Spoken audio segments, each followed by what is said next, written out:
All right, welcome back to another episode of the Cameo podcast. The next at least 10 podcasts following this one are all going to be about the CIVIC election in Kamloops. It's coming up on October 20th, and I thought, well, I can provide hopefully some interesting conversations with any of the candidates who are willing to meet with me and give you guys unedited, unaltered conversations, right? So you can even hear me falter in what I was saying there. I'm not going to fix that because I want to give you guys something real. And, in this type of content, thank you, I don't have to edit. We're not limited by time, which is something I used to do by making them only 15-minute conversations. But I'm here sitting across from Chris Bose.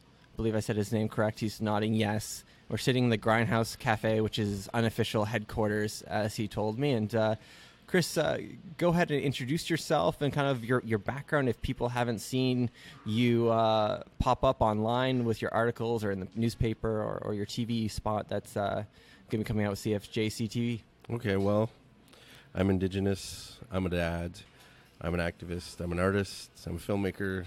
I do community workshops, and I've been doing art professionally for 10 years, and I've got my education here at TRU. I was the first one in my family to have a university education. I was the first one in my family to graduate from high school. Oh, wow. And I've been doing things that statistically an Indigenous person should not be able to do. Be self-sustaining, be self-employed, be successful doing what I'm doing, and believing in what I say and believing what I do. And so I kind of want to bring that to City Council, and I kind of want to reach out to the voters who never vote, the voters who feel no one's listening to them, the people who feel that no one cares for them, the people who feel left out. The other candidates have their constituents, they have their, if they're incumbent. I'm trying to reach out to the people who don't participate. The last by-election, I think, was 21%. Yeah, it's 22. It's usually under 30% turnout. It's abysmal. Which is horrible. It's abysmal. It's shameful. And, I got frustrated I am frustrated with the status quo, the way things are in, civic, provincial, and federal government. And I've got kids, and I wonder what kind of city they're going to inherit. What is Kamloops going to look like in 20 years? It's changed in 20 years that I've been here since 1981. It's changed in the 6 years that I've been here. It's changed in the last year massively, too. Yeah. You can visibly see it.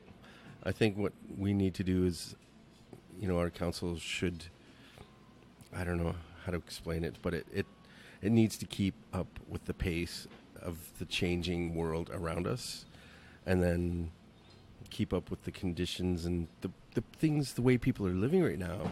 I think the underrepresented people, I come from a working class single mom background. My mom raised me. Where'd you come from? Here in town. I was born in Merritt. Okay. And then we moved here in 1981. And my mom raised me and my brother, and it was not easy. She was a single mom struggling in this town, and it was tough. And I don't know. I'm a single dad, and I've got 4 kids. Congratulations for being a single dad and breaking those barriers too, and those stigmas. I imagine you've had to fight against. Sounds like you're fighting against a lot of stigmas all your life. Yeah, basically, yeah. It's my whole life. I've heard many different things said to me about Aboriginal people and Indigenous people, and just I've heard a lot of stuff said and happened to me, and I don't know, I'm just fighting it. I'm always justifying myself, it feels like, even now at my age. Mm-hmm. I'm not that old. I'm in my 40s. Well, you biked here, so you're pretty fit. Yeah, but I've faced stigmas my whole life, racism,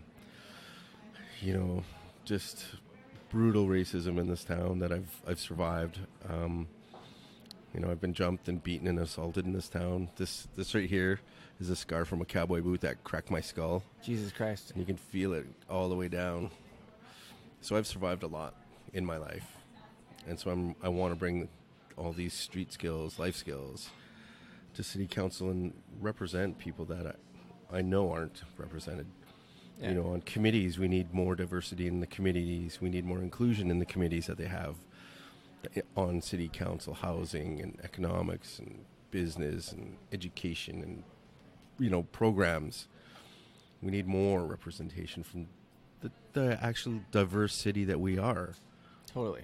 You know, like I was at TRU last week doing an interview, and I looked at their student board, and it's inclusive. You know, it's totally diverse, and I smiled. It felt good because back in 2000, I was the president of the student union body of TRU. Fursuit. Yep, I was the prez, and it was a lot like the council is downtown, not very diverse. Yeah. And so now I see it and how much it's grown and how more inclusive it is, and it just made me smile. It made me feel good. I was like, okay, change is possible.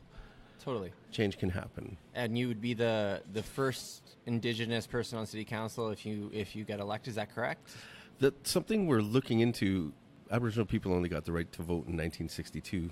Oh, really? Not that long ago, no, right? That's crazy. That's sad. So especially since Canada is, you know, over 150 years old, and it's an Indigenous. It's a play off Indigenous word too. Canada, right? What is that? Toronto meetings of the rivers or something like that. Yeah, I don't know which nation it represents, where it's from. Somewhere out east. Anishinaabe, maybe. I'm not 100% sure, but I've heard that as well. Definitely the first to publicly claim, you know, my heritage and where I'm from, and I hope it inspires other people, any people of color, anyone really, to just say, hey, if this guy can do it, you know, maybe I can do it. Yeah. And just, you know, I don't have any money. I don't have, you know, the connections and stuff that you see other people do, but you're not going to go down without a fight. No. As your, you know, forehead shows. Yeah. I'm in this for the long haul. I know I tried to challenge other people to do it. I was like, hey, why don't you run for council? Why don't you run for council? And people I know in this community that are strong leaders and have experience, more experience sort of in the administrative world than me. And they're all like, no, you do it. You run. You can do it. And I was like, damn it. Okay, fine. Challenge accepted. I'll run. And that's why it's sort of like my little slogan, challenge accepted. Yeah. And I'd been simmering on this the whole year, thinking about it and thinking about it and thinking about it. And I saw who was running, and I was like, you know what? Damn it. I'm going to do it. I'm going to run. And I posted it on Facebook, and 200 people liked it and encouraged me to keep going, you know. And I'm meeting kids because I do workshops around town in different schools and organizations, art workshops. And I've met 3 kids so far that have come up to me and said that they knew I was running for council and that I inspired them, and they want to complete their education and they want to go to university now. And are these Indigenous kids? Yeah, Aboriginal kids. Youth, you know. I'm using the right term. Yeah, Aboriginal, Indigenous youth. And it kind of floored me. I was like, really? Wow. Yeah, you can do it. You know, I'm doing it. You can do it. And I hope maybe in 4 years there will be a lot more people running for council. You know, that we need that movement. We need a lot more involvement in the democratic process. We need people to be included. We need people to understand that, you know, they can do it. They have the right, and they will find the backing, the community support to help them with this. And that's what I've got. I've got community support. Yeah. You know, my community's behind me. And this is something I want to stress, is that I'm not here just to represent Aboriginal people. I've already gotten that kind of question / accusation towards me. And it's like, no, I would be representing the entire community, you know, all the people who believe in me, all the people who support me. That's what I would be doing. And Chris is just waving to someone he knows because he's in his wheelhouse right now. Yeah. And I don't want people to think that or be afraid of that I'm just going to be doing that one single purpose. We all breathe the same air. We all drink the same water. We all live in the same community. Yeah. You know, but there are those who aren't included and represented. Totally. So, yeah, it sounds like you kind of have a nice kind of like moderate look of sorts of kind of who you're representing, right? We could look at Michael McKee running for mayor, right? And he was really a tension hacking to bring Indigenous issues to the forefront, rather than actually trying to become the mayor, right? Which is one way to do things, right? But to really think, okay, I'm representing more than just one population, right? Because we don't really have a ward system here either, right? So even geographically, right, you're not represented. You need to pick someone who's going to represent the broad spectrum. That's right. Right. There's only 6 seats, right? Yeah. Yeah, 6 seats. So you got to pick someone. Well, there's 8. There's 8. 8, but okay, two are really open, okay. And the other 6 are incumbents. Oh, okay. So that's the difference. See, I should have researched. I should have known that, because I keep on having like the 6 and 8 number flip-flopping back in my head, right?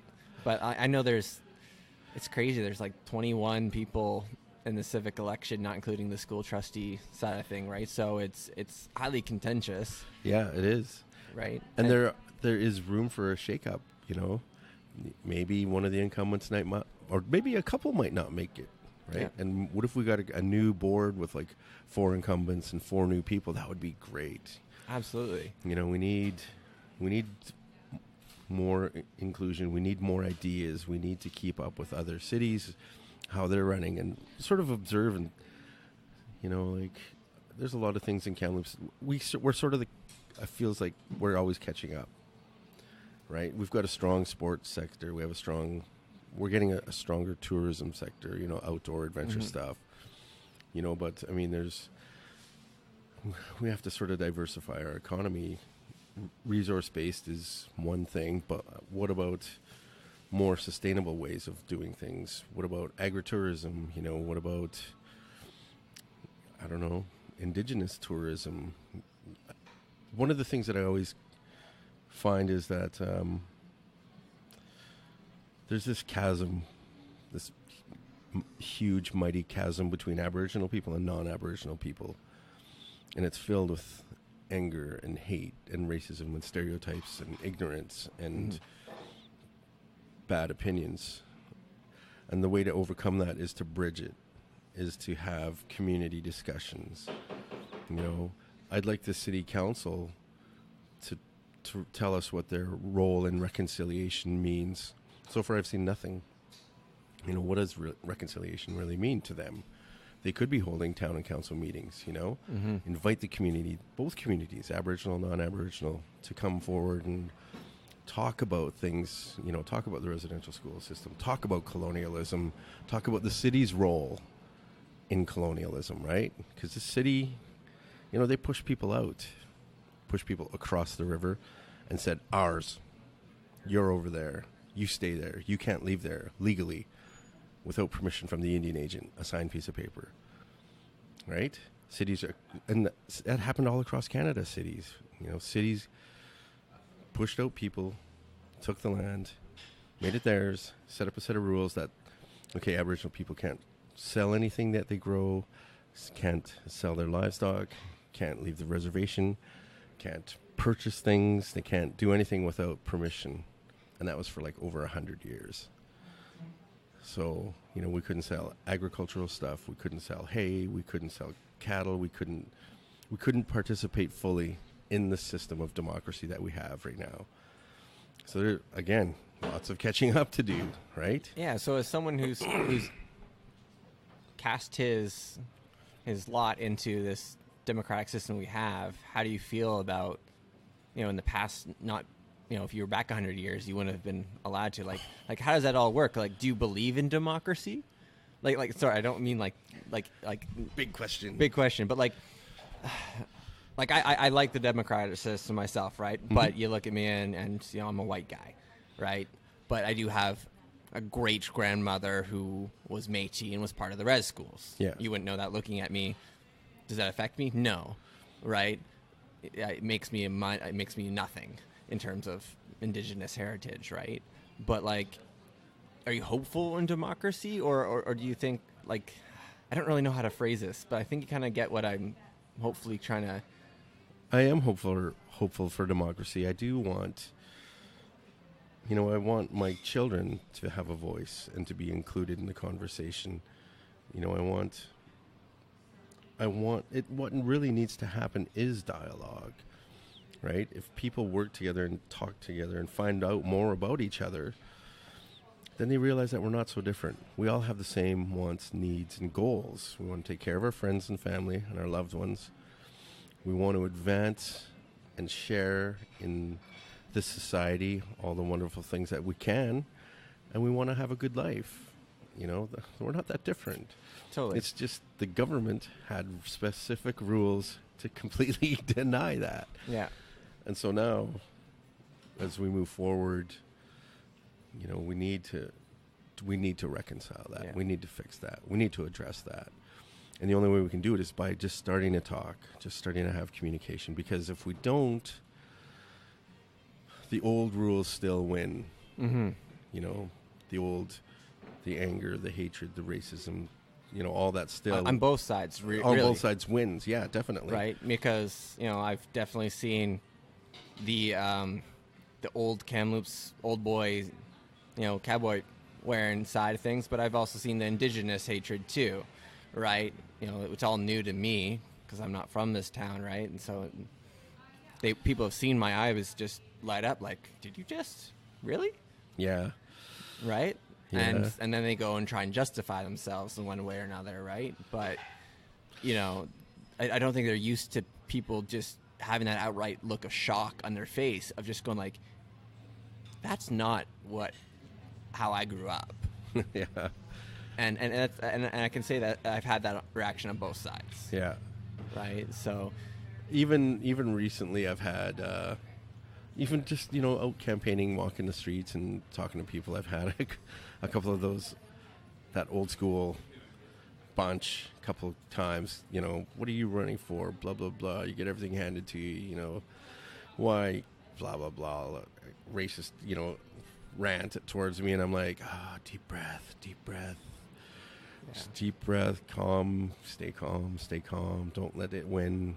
And then, you're never going to change their minds. Yeah. But you can do your best to sort of Not educate build them. on it. Yeah, not build on it and educate them as much as you can in the 30 seconds that you have before you realize it's pick and choose your battles and walk away. Yeah. And just wish them a good day and say thank you for your time. The whitest kid in my school, we're talking so white that his hair was blonde and he medically had to tan every single day for some crazy reason, had status. Yeah. That's interesting. Right? like we're talking so white. He was in the Swiss Chalet commercial as like the happy white family. And then, meeting people here who, you look at them, you're like, okay, you're visibly indigenous and you don't have status, right? Like, no, nothing was handed to you because there's that whole politics of just, rich bands, poor bands. Yeah. Right, which is a whole nother thing, right? Which I have no idea how that all works, right? And that's a whole other can of worms. Totally, right? And I worked with, I think it was someone from the Whispering Pines. Oh yeah, Band, and he was a great guy, and he was hilarious, and he he educated me a little bit about this sort of stuff, right? And you could see, he struggled to make ends meet, right? He wasn't living pretty. Yeah. By no means, right? And, I had to help him out here and there, how I was able to help him out because, it's not a cakewalk. Yeah, that's the thing is, like, I think people get comfortable in their little bubbles, their little bubble worlds. They have their comfy house, comfy cars, and comfy lives. And when people such as myself stand up and say, well, you know what, there's a whole lot of us not being included in this wonderful, comfy, warm, fuzzy lifestyle, and we need to figure out ways to address that. Like, otherwise things like upward mobility is just a myth. Sorry, I don't understand that term. Upward mobility, it's the belief that you can be born here and then work your way up economically up the ladder and become successful and Got it. fully participate in the expensive society we live in, right? Affordability is something we're starting to lack here. I'm starting to see people move to smaller communities because they can't live here. They can't afford it. On the flip side, right, we do have projects, happening on the North Shore. You got Spirit Square and that other one going next to Interior Crafts, right, for affordable living, right? But it's not enough. It's still not enough. Still no, not enough. It's a start, but what we need to do is we need council to take leadership in that, and have a clause or a bylaw for developers to include a percentage. Don't know how we could come to that number, but there's ways about it to have in every building they put up, there needs to be affordable housing. If we're going to start evening the odds, a bit for people, then we need leadership to make that happen. Because there's tons of buildings going up in town. I see small apartment blocks, big apartment blocks, but they're buy only, cash. Right, and we don't want to end up like another town that starts with the letter K in the Okanagan, Kelowna, that has absentee landlords, that has tons of tall buildings downtown. But when you walk around at night and you look up into the sky, there's only a handful of apartments lived in. Yeah. So we need to include that in our city plan. We need to work on a city plan, a vision for the future. Well, that's what CAM plan is it not? Or yeah, but I've got to reread it. There's a lot of voices left out of that plan. Yeah, it's I think they created the Let's Talk portal or whatever it be, right? So there's some sort of attempt to make it easier for people to voice their opinions, because people like myself aren't able to go to the All Candidates Forum because I gotta make my mortgage myself, right? Or I gotta be over here, right? And who can have Tuesday off to go sit in a city council thing, right? And a live stream's a live stream, great, but why can't it be downloaded to a podcast 50 minutes later? Yeah, and you could play it in the car on or on your your phone, listening to it, going through town. I don't know. I ride transit and I ride my bike throughout town. Those are my two ways of accessibility in this community. And you hear people and you see the struggle that people are going through right now. And we have a huge working poor class in this town. People just getting by, working two part-time jobs or 3 part-time jobs just to make ends meet. And why? Because rent is so high. It's outrageous. Programs, people who can't afford to go to city programs because they don't have the money for their kids. So they're missing out in this democratic society. All the amenities, right? Sure, we have lots of amenities, but it's pay to play, and not everyone can afford it. So maybe we need a program for people, disadvantaged, who are having a hard time, having a hard go of it. And I know there is a couple programs for swimming and athletics. Mm-hmm. Now I always struggle with are the programs not working that are out there, or are the programs not known about by the people who need to know them? Probably a bit of both, definitely. When you're struggling to make ends meet, you're living day to day. When you're living day to day, it's hard to think of plan ahead because your immediate concern is survival, right? And there's a lot of people out there like that. I know a couple of families that are separated because they can't afford to live together. Interesting. So the dad will go. I've done it. That's happened to me. Mm-hmm. Where I've had to go sleep in my car for a week or two, and then my partner and our son had to go to shelter so we could get into affordable housing. And that's hard, man. That's hard on your soul. That's hard on your relationship. That's hard on your children.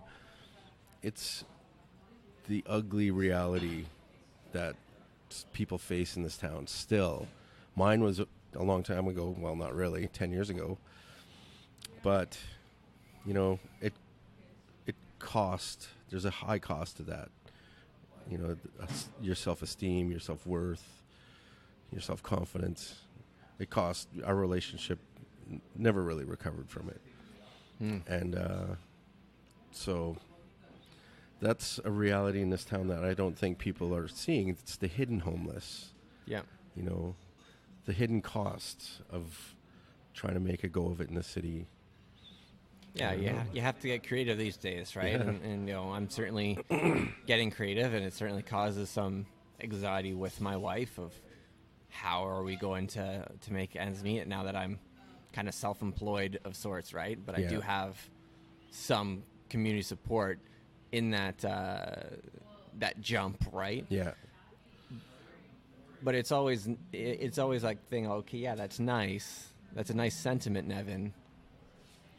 But is it going to come about? Is it going to actually happen? Come to fruition, right? And I think that's a lot of people's, opinion of some of these grandiose ideas too. Of like, hey, that's nice, but who's going to pay for it? How's it going to work? And what do you have to say to people who immediately go, oh, my property taxes, right? Because I'm paying property taxes. It's tough. Yeah. Right. Like my sister, she found a property tax bill of 6 years, and she was paying $800 in her property taxes, and then this past year it was something like $2,100 in property taxes. Oh, is that because they just reassessed her? No, it's just gone up. Well, it's gone up almost 4 times, right? Yeah. In just 6 years. That's insane. Totally. Like how can we afford to live in this community? It's something that stresses me out. I've been in my place for over 8 years. It's actually the longest I've ever lived in one place in my entire life. And I used to think, maybe that's not such a good thing. Maybe I'm in a rut. But, I'm trying to provide for my children. And they've outgrown that place. It's too small for us. But what are my options? I started looking around this year to try to find a bigger place for us all to live. It's unaffordable. It's ghastly, There's like $1,800 for like the upstairs of a house. Yeah. Is what I'm hearing. Or to get or even $2,000, $2,400 for the top floor of a house. Or if you want to get a full house, it's nearly $3,000 to rent. And I'm not in a position to buy. I'm a self-employed artist, and I would rather consider myself a working class artist. Yeah. Because if I was successful, air quotes, I'd have the money to buy a place and save up. But when you're self-employed, it's feast or famine. There are great times and you save. I've learned how to save money because I know there are times of famine. And so you got to have a little bit put away just to help you get through times where there's no gigs, there's no work. And the summers for me have been devastating because of the smoke. Because you're a mural artist, mostly. Well, no, it's one part of what I do, but it's kind of like it was my summer gig for the past 4 or 5 years. That's what I've been doing. Is a couple of big ones in town or across the country or whatever. I've gone all over the country painting. The summers have just been brutal, no work, no gigs, and I'm like, what am I doing? It's just insane. Oh my God. But I just have to have faith and save up for it and just keep going for it because things do work out. Yeah.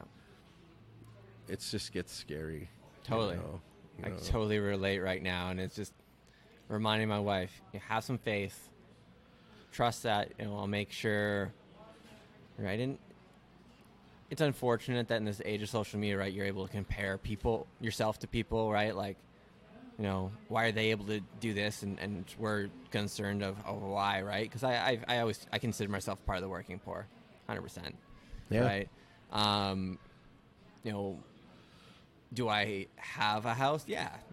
It's a half duplex. And do I live comfortably in some respects? Yeah. But am I able to go to Kelowna for a weekend? And no.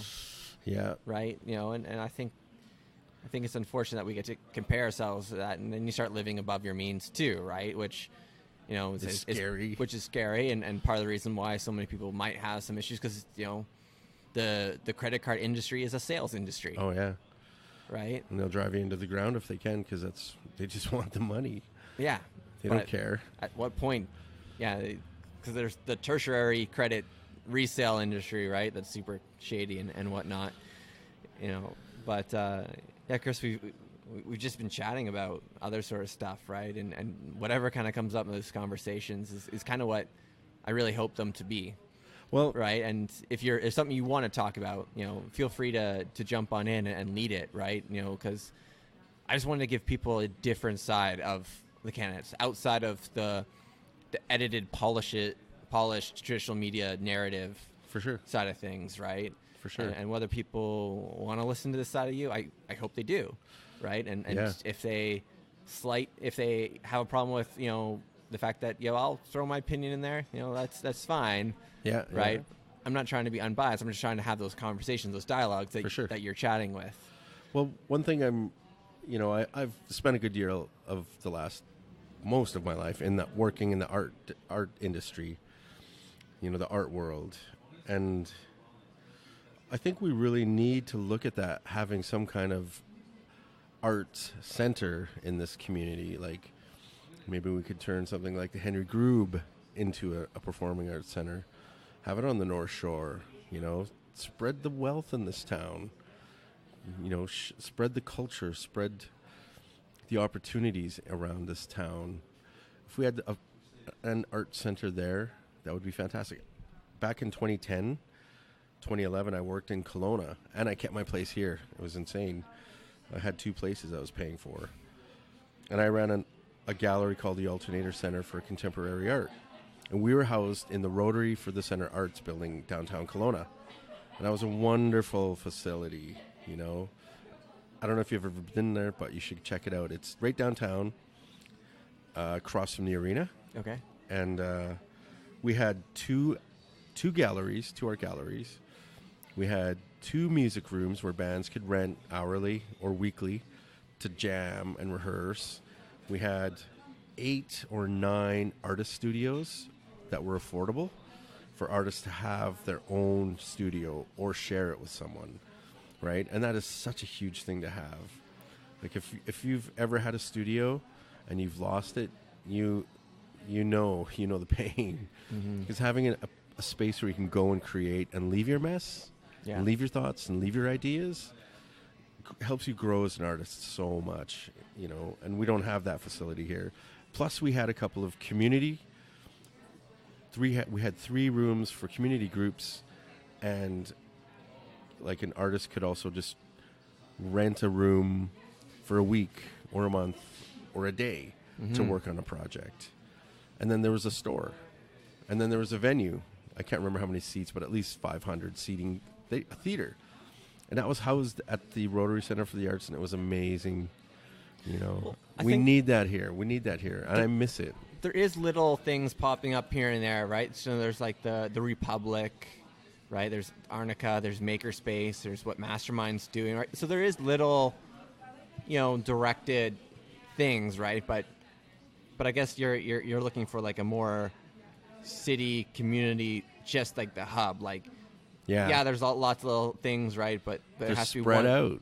Yes, they're spread out, and there's not enough unity in that. When you have everyone working together under one roof, then dialogue is created, say, like between, the filmmakers and the artists and the musicians and the poets.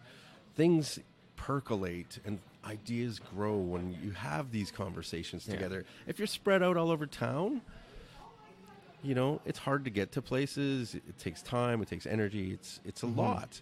But if you have a hub facility, like I miss it. I miss the Rotary Center for the Arts because there was amazing things happening there all the time. Bands, there's dancers, there was theater, there was so many things happening, and it was electric. That's the best way I can describe it. I had the gallery, and I kept it open Wednesday, Thursday, Friday nights late, and I'd be mentoring Aboriginal youth from the Friendship Center how to make a documentary film. Thursday was like an open mic jam night. Friday was like electronica. We'd have DJs or bands come in and play. Like you get that momentum and you get that energy, and it's fun, and it builds community. And we need to look at that, because if we want to attract, different creative professionals or doctors or lawyers who are into that sort of thing, then we need to build it. And just for everybody, it enriches the community in so many ways. I think that's one thing I'm really passionate about. I really wish we had in Kamloops. Yeah, I'll throw my support behind a performing arts center, and that's part of what this project is for me, for Cameo, was the idea of like, what if we can't have a physical space, but at least we could have an online place where everyone comes together, because there is lots of little hubs, right? Because if we could all collectively market ourselves online, maybe some dollars would come from outside the community into the community, right? Yeah. Because there might be some kid who has a YouTube channel with 50 subscribers that no one knows about and has never popped on people's radar. But if we helped him find his audience, right, that could be, the difference between him making rent or not making rent. And that's a whole new industry that we almost collectively can come together, right? Yeah. The amount of money in the entertainment industry just boggles my mind. Well, the thing is we have a brain drain in Kamloops. What does that mean? A brain drain is like, I worked with the Kamloops Art Gallery for 6 years, running an organization called the Arbor Collective. And there's an Aboriginal arts collective that I started because there wasn't enough representation for Aboriginal artists in town. Opportunities for exhibition, opportunities for workshops. And so, myself and a friend started that organization, and we partnered with the CAG, and every Thursday for 6 years, and then it was every other Thursday, we did art workshops and helped Aboriginal artists find their voice, find their strength, and find their inner artist, and learn how to be an artist. And I'd mentor youth to help me facilitate the workshops, and I'd get them up to a level where they're like, okay, they can do it. Maybe they can take the lead and help build this organization and help us move forward. And then they're like, yeah, I think I'd rather go to Vancouver. Or I think I'd rather go to Toronto and go to OCAD. Yeah. Or I think I'd rather go to Montreal and leave. And I know that Kamloops has a problem retaining creative people, because they get to a point and there's like, well, there's no opportunities for me to continue to grow and make money in this town to pay my bills. And so they leave. But I think that's what the internet has the opportunity to expand upon, right? Like, the internet doesn't care where you're located if you're making amazing content. Yeah. Or amazing art or whatever have you, right? It's at that point it's exposure, right? And since Kamloops is so small, right? I came across Michael Paul Wright's YouTube channel, and then literally 5 days later, I ran into him on the trail. Yeah. I smoked some weed and I ran and ran into Michael, and he's like, "Are you?" I'm like, "Yeah," because I just commented. I'm like, "Dude, I love your work. I love it. Like, keep doing it, right?" And Kamloops is so small that you can still have those interactions, right? And if Michael and 10 other guys, 20 other guys, whatever, met at a cafe and a thing, right, and created a collective, like you said, right, to help promote each other online, right? And that's what I tried to do at one point with Cameo, and people are too busy, and they didn't maybe get the vision or whatever be, but to create one collective spot. It takes inertia. It takes energy and movement and bringing people together. I think if we had a PAC, a Performing Arts Center, I think we should start small and realistic. Because if you just say, let's build this grandiose building, taxpayers... $92 million. Yeah, people are going to freak and just, no. Yeah. But if we start small, say we get an underused school or an underused facility in this town, and start there and build on it and build on it and build on it. And I think that's what happened in Kelowna, is they started that way.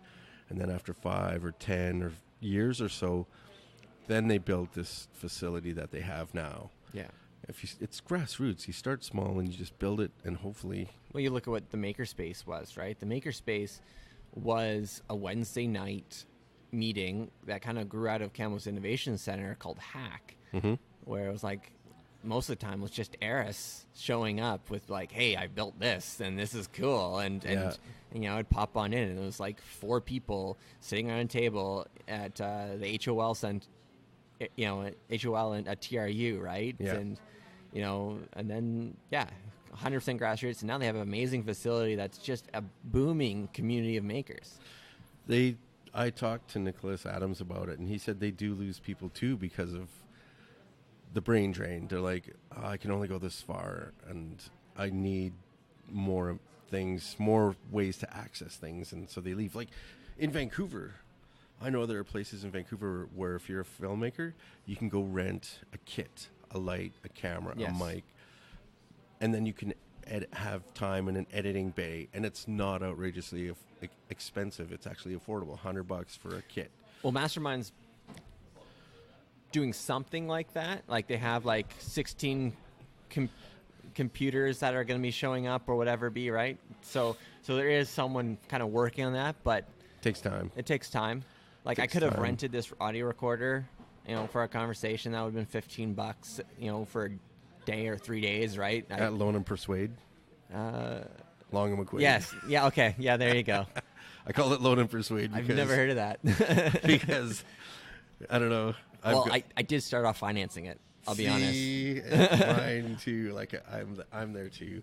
I started off financing because I just figured, and my wife had trouble with that and still has trouble with that, right? Like your podcast doesn't make you any money. It's like, well, yet. But also, is that really the point, right? Like, you know, I used to have kind of some advertisements, the very first few, and that was the conversations are more interesting than worrying about the monetization of it. Yeah.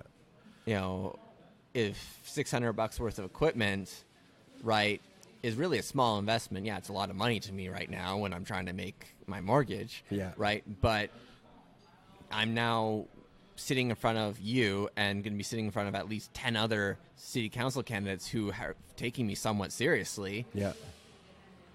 That seems like a pretty worthwhile investment in my world. And who knows where it'll take you, right? Who knows where it'll take me.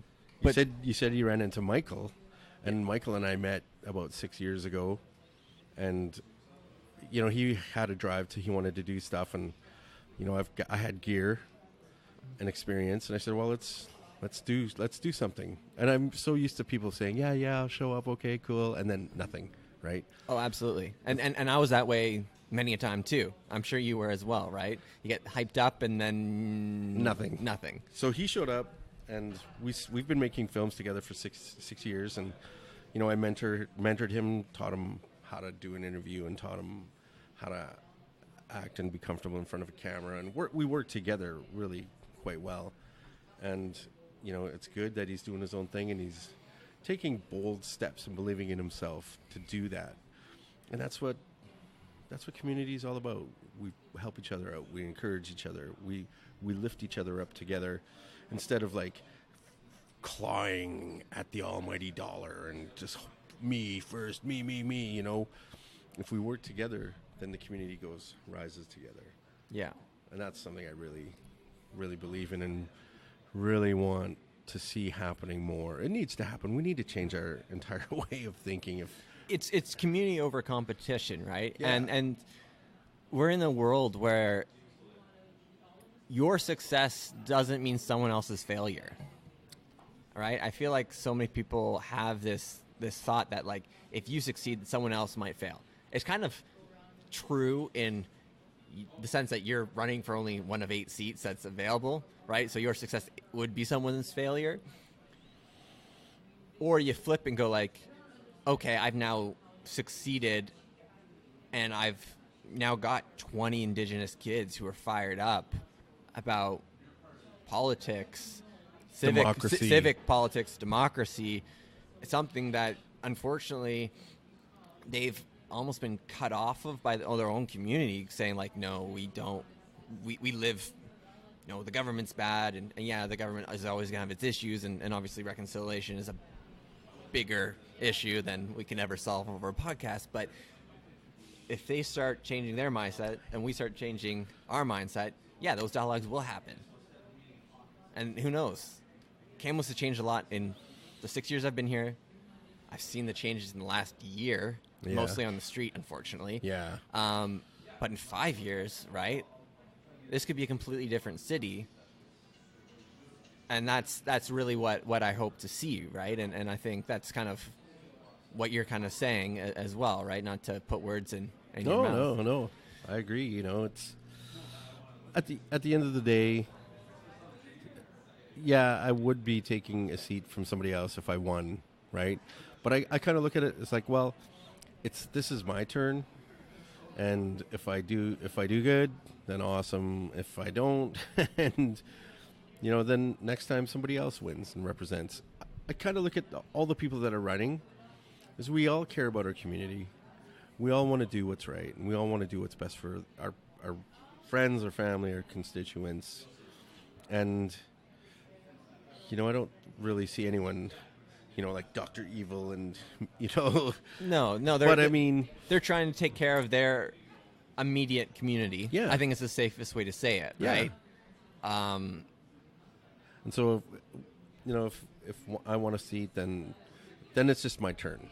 And that's how democracy works, right? Yeah. It'd be my turn to represent. And then I kind of like the fact that if you have been... Sometimes it's good to, like, know when it's good to get out, you know? Yeah. Know when the time is good to get out and leave on a good note, you know. I was on the road for 10 years trying to make a living, you know, as an artist for my family, for my kids. And I'd reached a point where I was like burnt out, exhausted, always back east in Ontario or Quebec or all over Canada, actually. And, you know, I was in that hotel room alone, missing my kids, missing my family again, and again, hundreds of days. And I realized I had to leave. It was time to get out. My kids asked me too. They're like, "Dad, we miss you. Can you get off the road? Can you come home?" You know, and those conversations are so hard. And so I did. And it was the best thing I ever did. My income dropped 60%. Yeah. 70%. But I was home every day. I had my kids. Got to put them to bed at night, kiss them, and just be home and be present in their lives. Yeah, short-term pains for long-term gains is what I keep on reminding my wife, right? Yeah. You know, we'll have to grind our teeth here and there, right? But we're never not going to have some food on the table. And doors will open, man. You Totally. have to believe that. You have to really believe that. You're going to interview a lot of candidates, and you're going to meet people, and you might make connections, and they're like, "Oh, this is interesting. Well, have you ever thought of doing this, or would you be able to do this?" That happened yesterday, right? And I'm lucky that another person that I met by happenstance stopped me from moving forward because my young, youthful, let's do this, right, made me almost jump in premature, right? Yeah. And, you know, to have someone kind of like you and Michael slow me down was highly valuable, right? Yeah. You know, and, you know, just talking to you, right, like, and I'm going to say this for mostly the people listening, is I don't know what these conversations are going to turn out to be. Yeah. I don't have an agenda. Yeah. Right? I want to hear and look people in the eye and see what they want to talk about. And if people want to just talk about purely civic stuff, or if they want to talk about their upbringing, like, I want it to just come out organically. Yeah. And, you know, like my bias or my opinions are going to come out through that. But again, it goes back to that importance of dialogue. Well, the thing is I've been doing workshops around town for a long time, and it is election time. People are a little more apt to gripe and voice their concerns or complaints or ideas or comments. And overwhelmingly, the three things that keep coming up are accessibility, right? They want more accessibility in terms of transit. You know, they want accessibility in terms of, you know, streets for if you're a person with disabilities. You know, you want streets that are well-maintained, sidewalks that are well-maintained, so you can have access to the art workshops that I do that are for free, You have access to go to the pool. You have access to go just to get out of your place and go around town, you know. We're so sprawled out. We need to work on transit because this last winter, I live in Sahalia and I had 4 grade 7 classes at Brock Middle School, 2 at Parkcrest Elementary, and 2 at K. Bingham Elementary. It was 5 days a week, and it's an hour in one direction on the bus if you make all the correct connections, right? And if the roads aren't bogged down or filled with snow or washed out or anything. And you know, it really struck me, and you start talking to people on the bus because, you know, you're bored, you're waiting, and you hear people complain, and they're like, man, the transit sucks in this town, or the roads are terrible, or this or that, you know. That was something I recognized pretty quickly moving here is this is a car town. Yeah. Right? You know, I tried to work at Original Joe's when they first opened up, but I would get let off literally 15 minutes after the last bus. Well, I only had to go 5 minutes up the road via taxi, but I would lose an hour and a half worth of wages. You know, that only sucks. Right? And then, you know, I worked at Duffy's liquor store my last year at university, and my car broke down. Actually, no, it didn't break down. The drug dealers across the street's friends put a trailer hitch through the light and busted the radiator. No. Yeah. And so I was like, I'd open at 8, so for a 9 o'clock Saturday morning shift.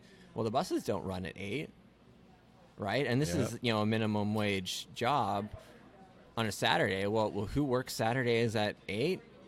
It's not the professionals. It's the working class, working poor people, right? That's right. And so I can totally relate, right? Like I ended up actually, since my car was gone at that point, and because I couldn't take transit, I walked the hour and a bit straight up the hill a couple times, right? And I worked there too, actually, a couple of years ago. Part of being an artist is in hard times, you got to get a job. Dude, I totally remember you now, because I came in. What was his name? Was the manager at one point? James, yeah. So I preceded James. Oh, yeah? And then he became the assistant manager when I left because I got a job at Chemist this week. Yeah. And then I came in actually asking about James and buying a single beer, and you were there. Oh, yeah? Yeah, I totally remember you, yeah. I walked home from that job, you know, because I'd shut her down at night. You get out 11 of there o'clock. Get out at 11:30, no buses. And so I'd have to walk across uptown to the 7-Eleven on Summit. That's where I live, beside there. Man, that's a good. That's an a hour good trek. at least, you know. Because you're going up the hill first, then down the hill. Yeah.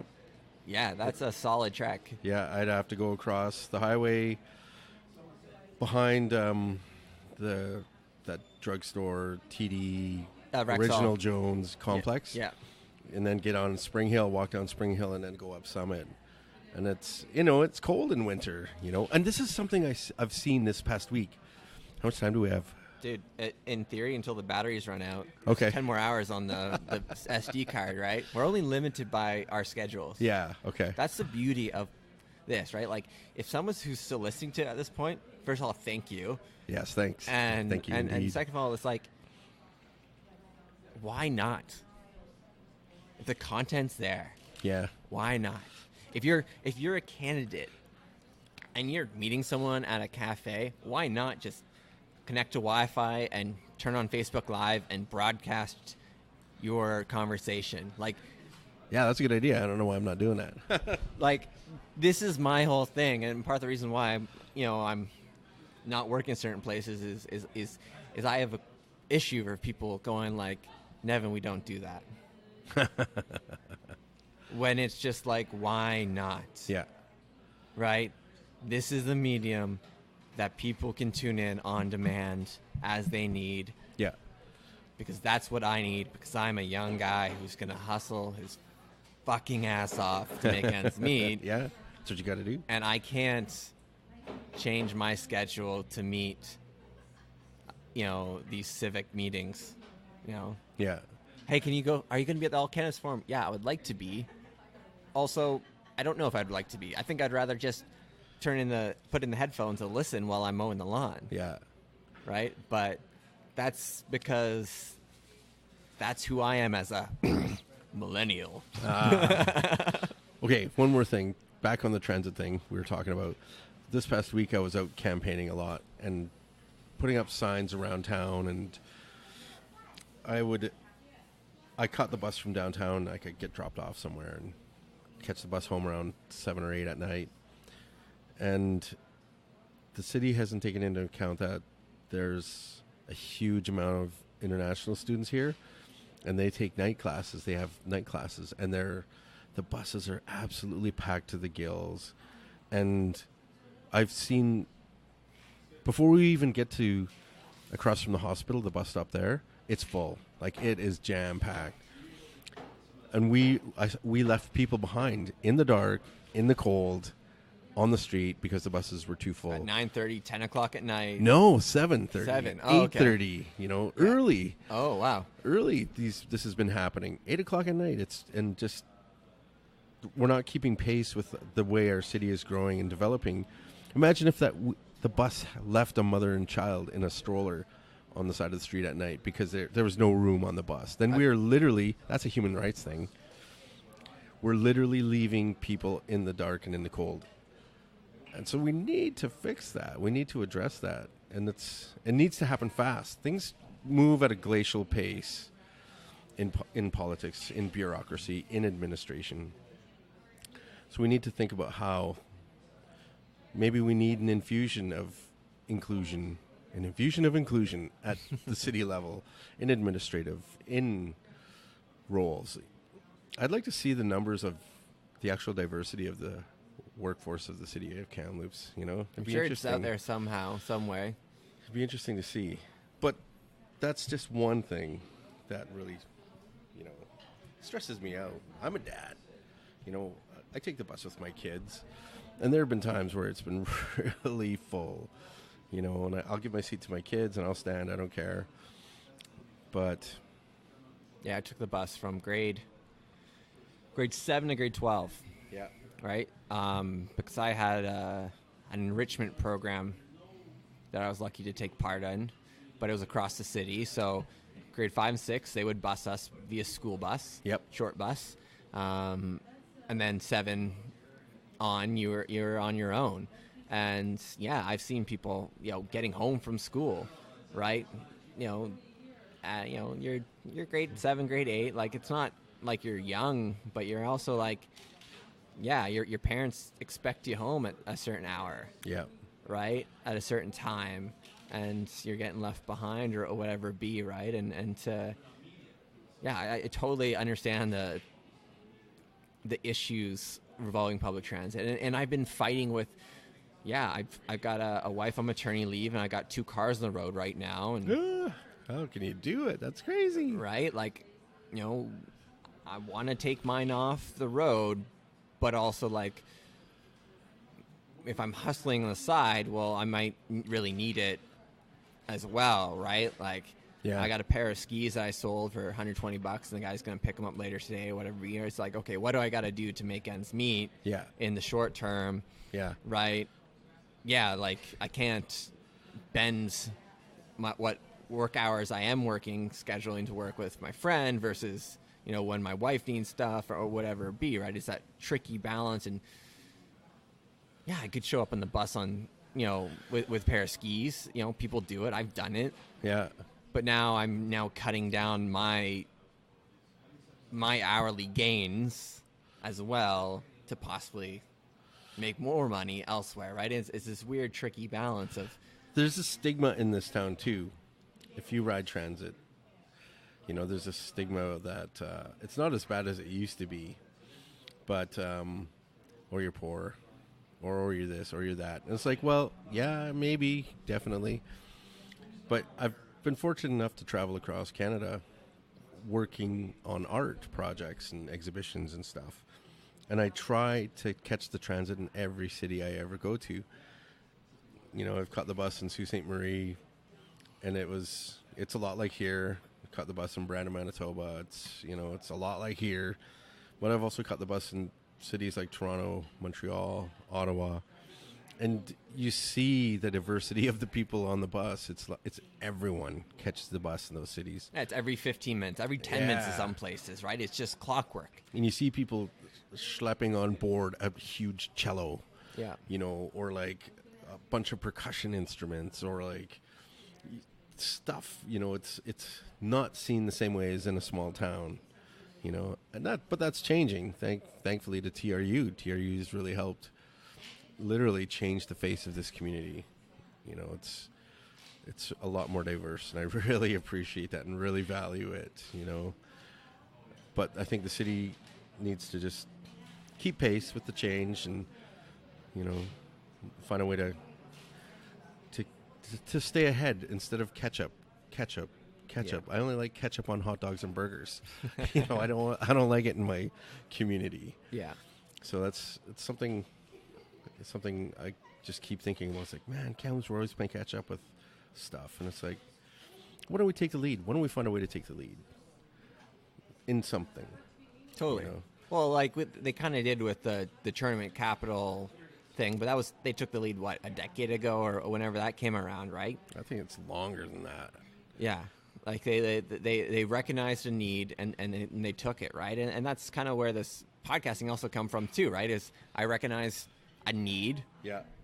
So I went off and took it. But am I starting to hurt your back? My mate, can you lean on into the microphone? And I'm gonna have to leave pretty quick. I've got to meet someone. They're coming to my house. I went to Spencersbridge yesterday and worked on a mural. Yep. Thankfully, I've got a mural, and it's at my community on my reservation. Yep.